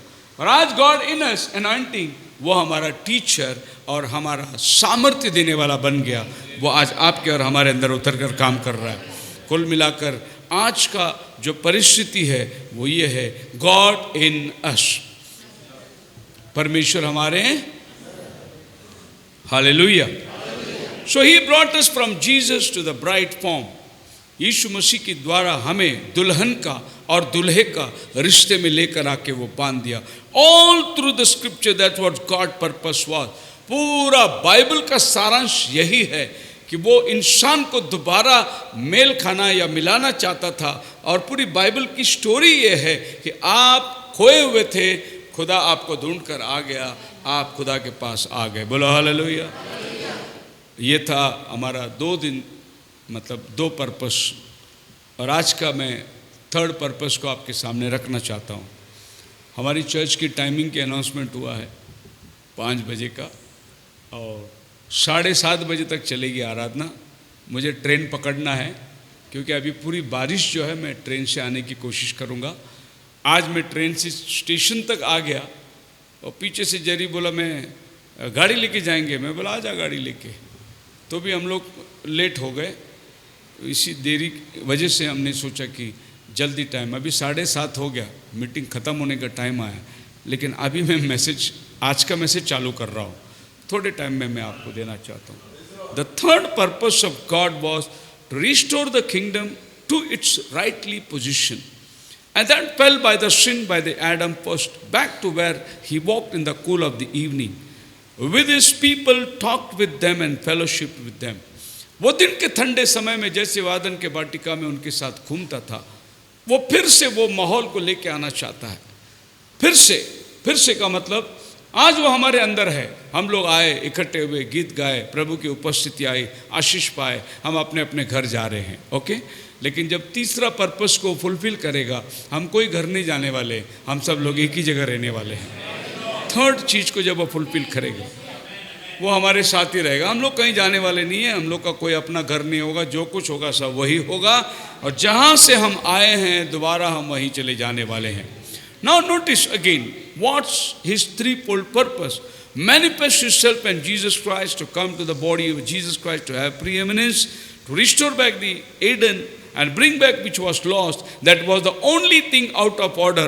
All the rest of things was in order. आपको दोबारा अपनी संगति में लाना था, ये उसका पर्पस थी। बाकी सब ऑर्डर में है। बाकी सब, सूरज बराबर शाम को ढलता है, सुबह बराबर उगता है। चांद बराबर 15 दिन में बलता है, 15 दिन में उघटता है। स्टार रात को चमकती हैं। पृथ्वी बराबर 24 घंटे में घूम के आ रही है। दिन और रात का हमें अनुभव हो रहा है। बारिश का मौसम में बारिश आता है, अब ठंड आने वाली है और फिर गर्मी आएगी। जो भी पेड़ पौधे वगैरह जो कुछ है, अभी आम का पेड़ में आम नहीं है, लेकिन जैसी मार्च आ जाएगी वो आम देना शुरू कर देगा। उसको स्पेशल खाद देने की ज़रूरत नहीं है, उसको बोलने की ज़रूरत नहीं है, ये सब चीज़ ऑर्डर में है। पहले हम बिगड़े। आई मेरी बात? आपकी समझ में आई? हम प्रभु से दूर चले गए, हमारा रास्ता हम भटक गए। बाकी सब कुछ ऑर्डर के अंदर ही चल रहा है, वो जैसा चला रहा है। आप कभी समुद्र के किनारे जाके खड़े रहिए और समुद्र को देखिए, ऐसी लाट उठाती है वो, इतना बड़ा लाट है, आपको डर लगेगा आवाज़ सुन के, लेकिन वो आके रेत में टकराती है, वापस चली जाती है। प्रभु ने बोला है, इस रेत को मैंने तेरे लिए दीवार बना के रखा है, इसको फांद के आगे मत आना। वो कभी कभी ज़्यादा पाप बढ़ गया तो सुनामी बन के आता है वो, लेकिन प्रभु ने उसको आज्ञा दिया तो यहीं तक रहना। आप मेरे साथ हैं? हम तो शहरों में बसे हुए हैं। मैं जब भी जाता हूँ साउथ में, कुछ भी करके एक रात में जाके समुंदर के पास बैठता ही बैठता, वो एक दिन का क्यों ना हो। मेरे मिसेस को बोलता, काना मैं जा रहा हूँ आज रात में, मैं कन्याकुमारी में जाता ही जाता हूँ। इधर का समुंदर सब देखने लायक है ही नहीं, ये हार फूल नारियल फेंक के इतना गंदगी मचा दिया है, सारा गटर का पानी उधर ही जाके छोड़ता है। इसके लिए इधर का समुद्र आपको देखना है, समुंदर गोवा जाओ या तो फिर आप कन्याकुमारी जाओ, वहाँ आपको समुंदर का जो शान है वो समझ में आएगा। और रात को एकांत में जाकर उस पत्थर पर बैठो और वो लाट के आवाज़ सुनो, क्या वो लोग म्यूज़िक निकालते हैं। आप अपने आप गाना गाना शुरू करोगे। उस वीरानी को देखो, वो सुनसान जगह के अंदर, मतलब ये सब अपना ऑर्डर को पालन कर रहा है। कल हम लोग चर्च को लेट आते,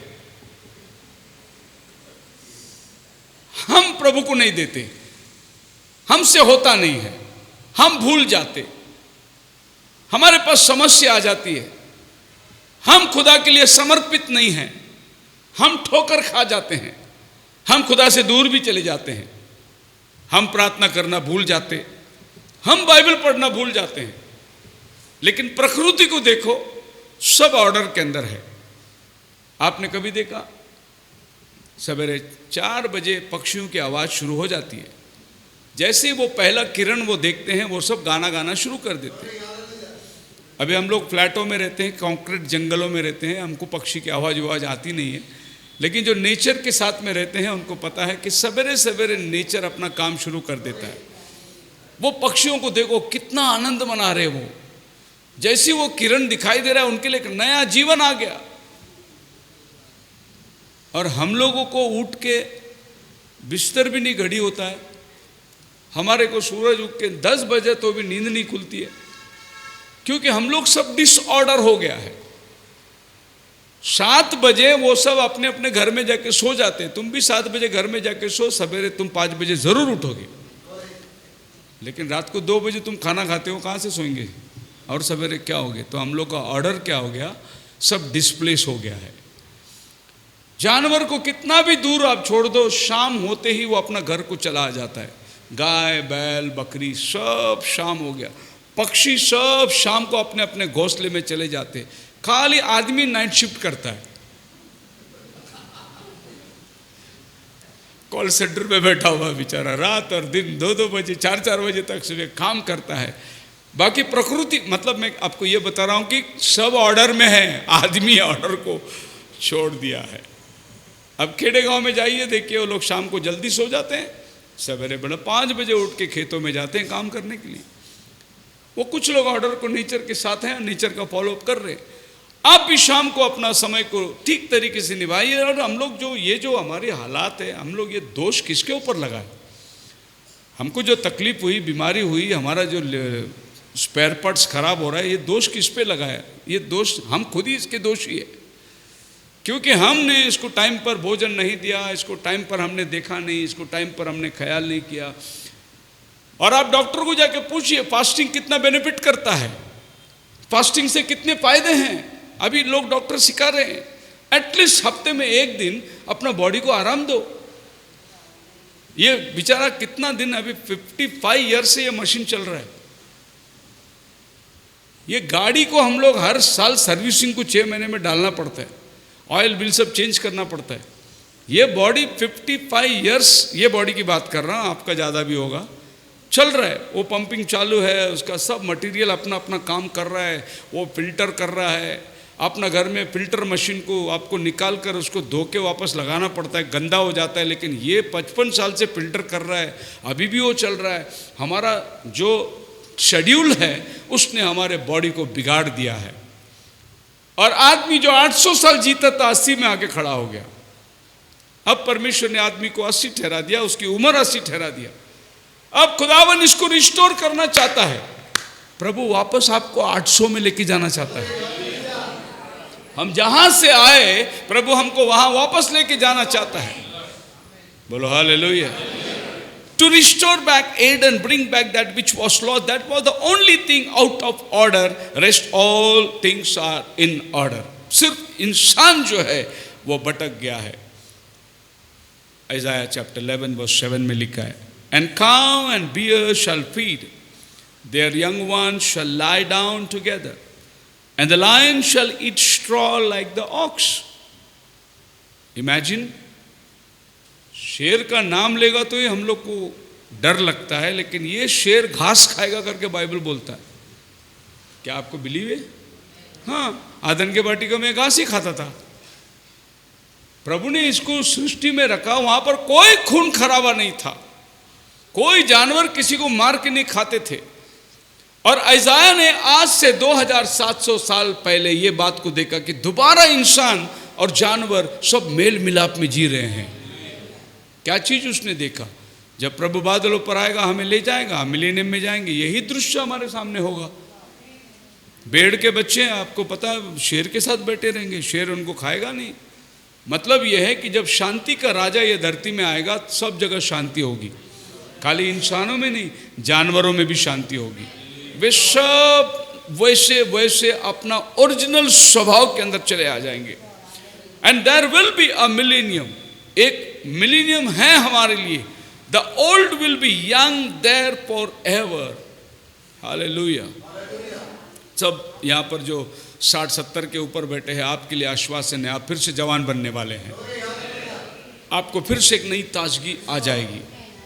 bullock and lamb shall be pit together and the lion shall eat straw like a bullock and the. अभी आप बोलेंगे क्या संभव है? जी, नोहा का दिन ये संभव हुआ।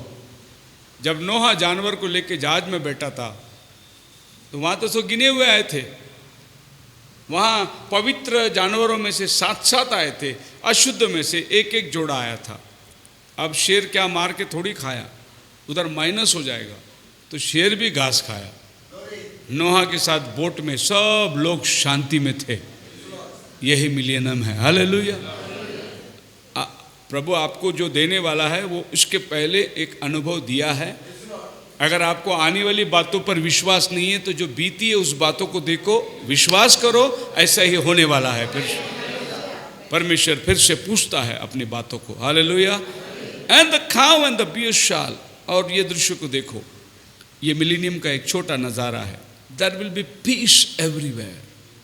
कोई मोर्चा नहीं होगा, कोई भारत बंद नहीं होगा, कोई लफड़े नहीं होंगे, कोई मर्डर नहीं होगा, कोई एक्सीडेंट नहीं होगा, कोई इसको उसको ठोकेगा नहीं, कोई घर से किसी को निकालेगा नहीं। एक्चुअली पीस एवरीवेयर, शांति ही शांति रहेगी।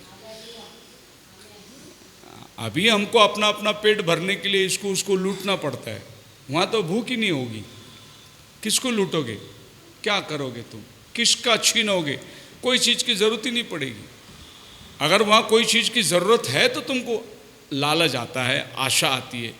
अगर आपके पास में 4 व्हीलर नहीं है और पड़ोसी ने 4 व्हीलर ले लिया तो आशा आती है हम भी 4 व्हीलर लेंगे, हम भी करेंगे। मतलब किसी को देखते हुए हमारी आशा बढ़ती है, लेकिन वहाँ इस चीज़ की ज़रूरत ही नहीं रहेगी। वहाँ बैंक वाला फ़ोन करेगा ही नहीं हमको, क्योंकि कोई लोन पे चीज़ ही नहीं होगा, सब हमारा बाप का होगा। जो भी प्रकृति में आप देखते हैं सब मेरा बाप का होगा। कौन सा बैंक वाला उधर अधिकार नहीं रखेगा कि खाली कर, निकल के जा। आपको समझ में आ रहा है? The third purpose of God is to restore the garden of Eden. प्रभु उस बगीचे को दोबारा बनाना चाहता है जहां प्रभु ने आदम को बोला ये पृथ्वी तेरा है, तेरा अधिकार है, तू अपना अधिकार को जता, there will be peace everywhere. खैर ये जो विटनेस वालों ने बनाया है, इसमें एक बात मैं बताना चाहता हूं, ऐसे बॉबकट लोग नहीं रहेंगे।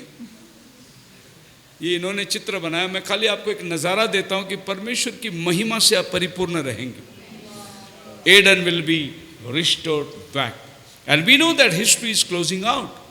और हम जानते हैं इतिहास जो है वो बंद होने वाला है। The world's history will soon be over. अब इतिहास कहीं ना कहीं आप देखिए, पीछे मुड़ के देखिए, जो भी महान आदमी आए वो थोड़ा दिन चमके, अपना काम किए, इतिहास बंद हो गया।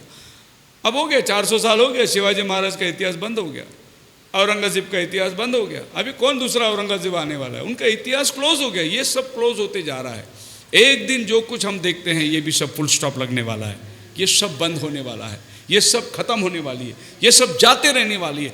बाइबल यहां तक बोलता है सूरज और चंद्रमा नया बन जाएगा, नया आकाश, नई पृथ्वी आएगी, पुरानी कागज की माफिक लपेटा जाएगा, ये पृथ्वी जलाई जाएगी और मैंने देखा एक नया यरूशलेम आसमान से उतर कर आ रहा है। Everything is going to be destroy. कोई चीज स्थायी नहीं है, हर चीज का एक अंत है, मिटने वाला है। And the great millennium, there's one believer, I believe in the millennium, and millennium reign with Christ 1,000 years upon the earth, is a physical return of the Lord Jesus Christ to take place in the physical people. और ये literal है कि खुदावन आएगा देहधारी, हम लोग literally ये पृथ्वी में आके प्रभु के साथ राज्य करने वाले हैं। The literal coming of Lord Jesus Christ. बोलो हालेलुया। 1963 में प्रभु क्लाउड में आ गया और लोग आज इसी को कमिंग मानते हैं। उन्होंने प्रभु को छोड़ दिया, फेलोशिप छोड़ दिया, संगति छोड़ दिया, क्योंकि नबी ने कहा कि 1963 में प्रभु बादल में आके खड़ा था। That was not his coming. उसका कमिंग फिजिकल होने वाला है। फिजिकल का मतलब आप उसके आंखों को, उसके अपने आंखों से उसके जख्मों को आप देखने वाले हैं। जो तकलीफ उसने हमारे लिए उठाया वो सब आप उसको देखकर निहारने वाले हैं। एक लड़का अगर दुबई चला गया और 4 साल के बाद काम करने के आता है, उसको देखने के लिए माँ बाप कितनी आशा में रहते हैं। वो आया तो कैसे उसको पकड़ते हैं, कैसे चूमते हैं, उसको ऊपर नीचे गाल, बहुत बड़ा हो गया, बहुत सुंदर हो गया, बहुत ये हो गया, कितना प्यार जताते हैं। वैसा ही एक अनोखा बात होगा जब हम प्रभु को देखेंगे, हम प्रभु के साथ लिपट जाएंगे, प्रभु हमसे लिपट जाएगा। हम बोलेंगे प्रभु मेरे लिए तूने क्या कष्ट उठाया, प्रभु तू मेरे लिए क्रूस पर जान दिया, मेरे लिए इतना दुख सहा। बोलेंगे कि नहीं बोलेंगे? हम इंसान को बोलते हैं, वो तो खुदा है हमारा। और वो समय ऐसा होगा कि आपको अद्भुत बातें समझ में आने लगेगी। और मिलेनियम की बात पीटर बोलता है 2 पीटर के अंदर, 1000 साल एक दिन के बराबर होगा और हमारा एक दिन 1000 साल के बाद 1000 साल के बराबर होगा। सो आदम एंड ईव एटर्निटी में थे, अनंत कालिक थे, उनके लिए मरण नहीं था, वो मरने वाले लोग नहीं थे। लेकिन जब पाप आया तो वो एटर्निटी से बाहर निकल गए। अब पाप ने उनको जकड़ लिया। जिस दिन तुम फल खाओगे उस दिन तुम मर जाओगे। यहाँ से समय शुरुआत हुआ, उसके पहले उनके पास समय नहीं था। रात और दिन वो खुदा के साथ हजारों हजारों साल तक वो लोग जीते रहेंगे। जिस दिन उन्होंने पाप किया उस दिन उन्होंने परमेश्वर की समक्षता खो दी। और वहाँ से लेके नूह तक की जो बातें हैं 2000 साल, मतलब सिर्फ 2 दिन की बात है खुदा के लिए। और 2 दिन प्रभु ने पृथ्वी को पानी से नाश किया और वहाँ से लेके प्रभु यीशु मसीह तक 2000 साल हुआ। और प्रभु यीशु मसीह ने अपना लहू देकर आपको धुलाया। पहले पानी से धुलाया, फिर लहू से धुलाया, और फिर 2000 साल प्रभु ने अपने दुल्हन को दिया। और अरमोगिदोन आने वाला है लड़ाई, प्रभु आग से ये पृथ्वी को धुलाएगा। सो पानी से धुल गई, लहू से धुल गई, आग से धुलना बाकी है। अभी सब मिसाइल रेडी है। नबी बोलता है कि इतना मिसाइल आकाश में रखा हुआ है, किसी पागल ने बटन दबा दिया, ये पृथ्वी एक्सप्लोड हो जाएगा, इतना आग बरसने वाला है। आप अंदाज लगा सकते हैं कि क्या परिस्थिति होने वाली है। अरमगिदोन आग से जलाया जाएगा, उसके बाद 1000 साल का राज्य आने वाला है। और हमारा टाइम फिक्स है और हम लोग अपने टाइम के नज़दीक आ गए हैं। क्योंकि 6 दिन हो चुका है, 7वां दिन प्रभु का विश्राम का दिन है।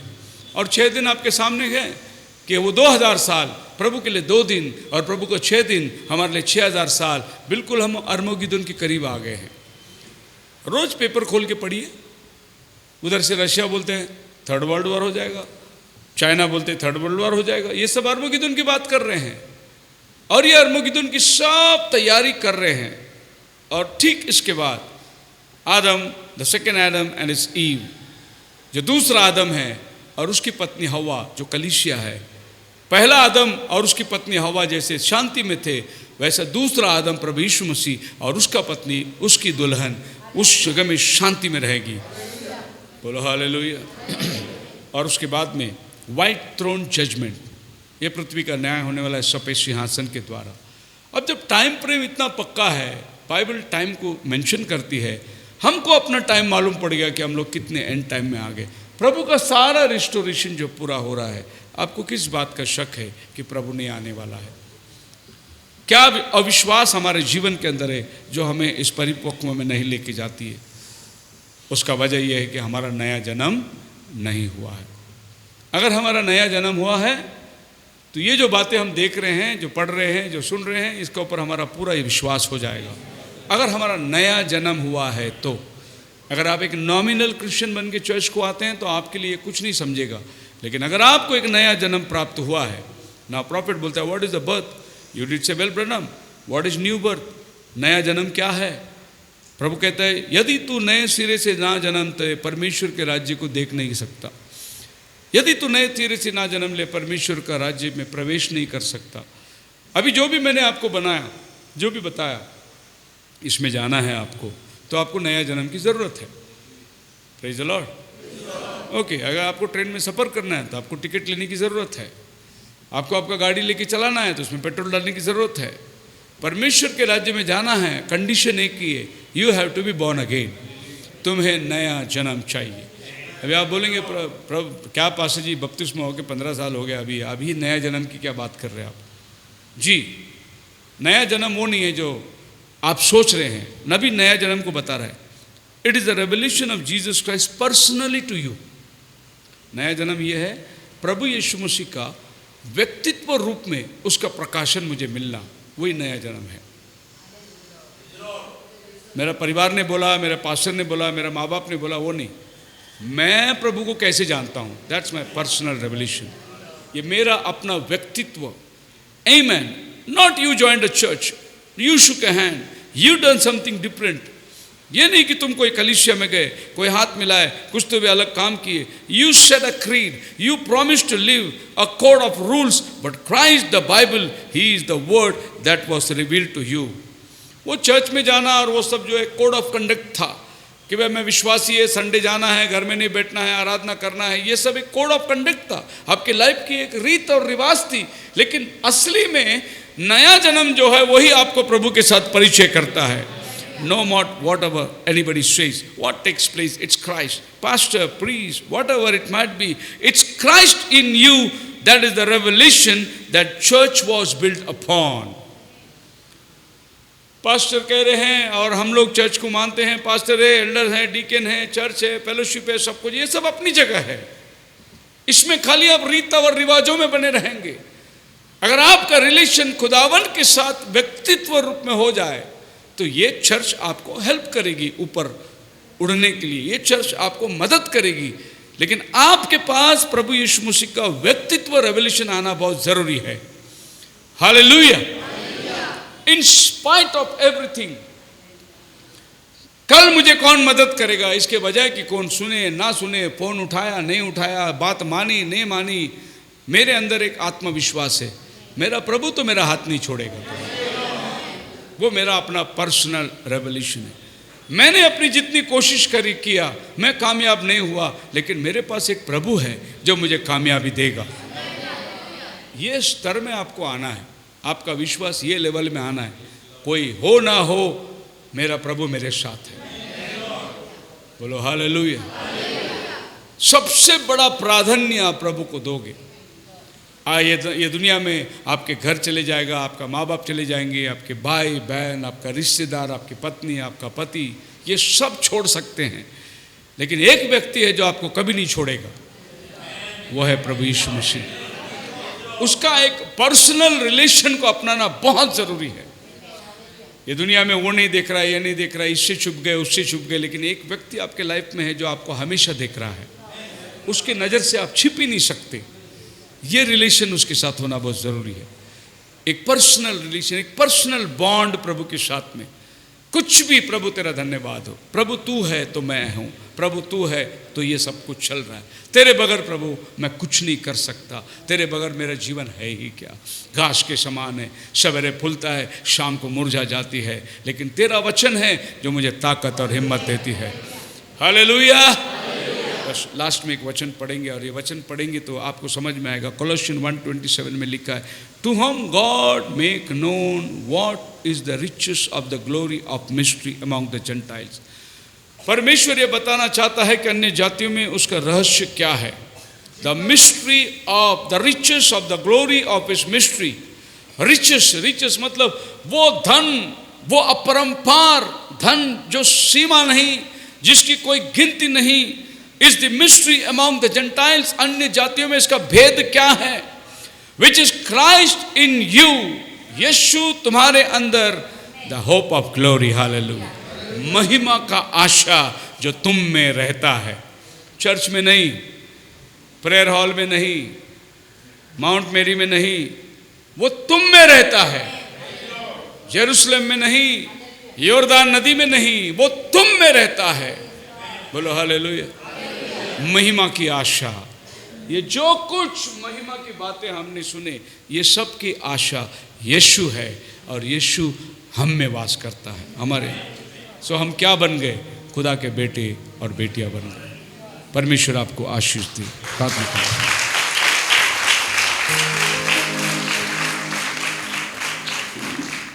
गिन गिन के स्तुति करूं बेशुमार तेरे दानों के लिए, तक तूने संभाला मुझे, अपने बाहों में लिए हुए। अब तक तूने संभाला मुझे, अपने बाहों में लिए हुए। गिन गिन के स्तुति करो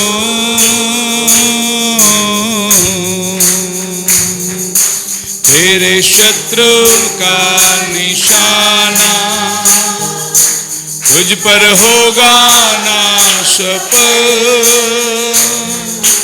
तेरे शत्रु का निशाना, तुझ पर होगा नाश। आँखों की पुतली जैसे वो रखेगा तुझे हर पल। आँखों की पुतली जैसे वो रखेगा तुझे हर पल। स्तुति करो बेशुमार तेरे दान के लिए, अब तक तूने संभाला मुझे, अपने बाहों में लिए हुए। अब तक तूने संभाला मुझे, अपने बाहों में लिए हुए। गिन गिन के स्तुति करो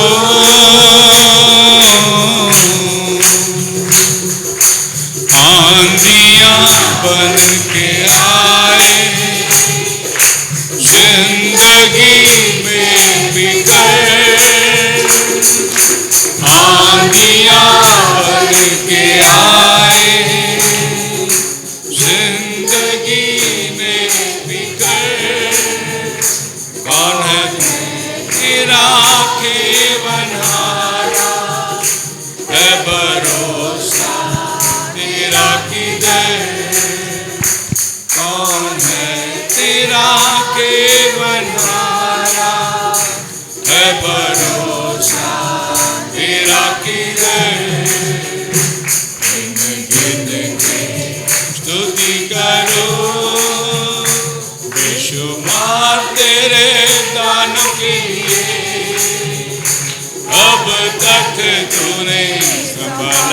मुझे अपनी बाहों में लिए हुए, अब तक तूने संभाला मुझे अपनी बाहों में लिए हुए। गिन गिन के स्तुति करो,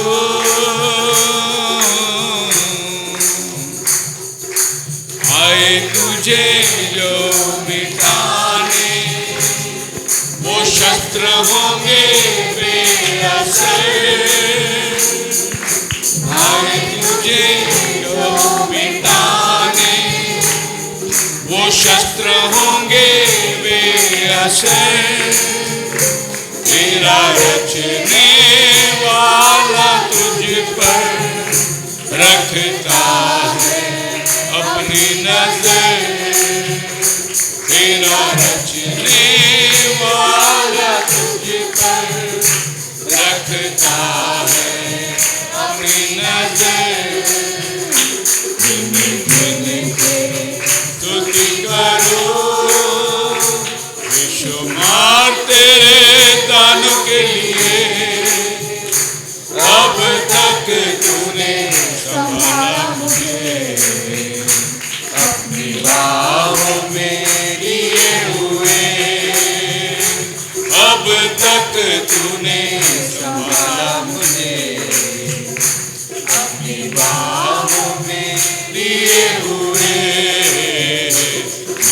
गिन के स्तुति करो।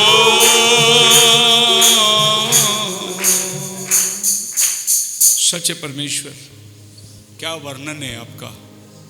आपका वचन कितना दिलासा दिलाता है, कितनी हिम्मत देता है प्रभु। क्या तारीफ करें तेरे उस पराक्रम की बातों को कि तू इंसान बनकर आया, अपने मर्म को तू हम पर जाहिर किया, और हम इंसान जो भटक गए थे दोबारा हमें मोल लिया अपने बहुमूल्य लहू देकर। इतना ही नहीं, अपनी आत्मा को देखकर हमें एक विटनेस बनाया प्रभु कि तू हमारे अंदर आकर जी रहा है। और एक दिन खुदावन हम देखने वाले हैं कि उस अनंत काल के अंदर आपके साथ बादलों पर उठा लिए जाएंगे और हमेशा की जिंदगी में वास करेंगे। ये कथा नहीं, कहानी नहीं, ये सुनी हुई बात नहीं, कोई सोच नहीं, कोई विचार नहीं, यह हकीकत है प्रभु। तो बादलों पर जल्द आने वाला है, हमें ले जाएगा। और हम सबकी यही आशा, यही उम्मीद है। दुआ मांगते हैं इस समय ब्रदर राज के लिए प्रभु, जो इस वक्त हैदराबाद गए हैं। सिस्टर रूबी, उनके पिताजी जो हॉस्पिटल में हैं, दुआ करते हैं तेरा रहम उन पर हो प्रभु। इनके बच्चे वहाँ जाए, अपना विश्वास को प्रकट करे प्रभु, और उस पिता को तू चंगाई दे। ऐसे हम तुझसे विनती करते हैं। हम सब अपने अपने घर जाएंगे, तेरे अनुग्रह में तो हमें बनाए रख। आने वाले बुरे दिन का सामना करने की तो हमें शक्ति दे। हमारी आशा टूटने ना पाए, बल्कि हमारा हिम्मत रोज बरोज बढ़ता चाहे। छोटी सी दुआ प्रभु यीशु के नाम में मांगते, सुन और कबूल कर। Hallelujah, hallelujah, hallelujah, hallelujah. Thank you Jesus, thank you Jesus, thank you Jesus,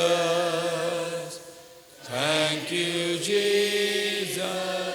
प्रभु यीशु मसीह का कृपा, शांति, समाधान, पवित्र आत्मा का सहभागिता अब से लेकर उसके आने तक सबके साथ बनी रहे। सब मिल सभी को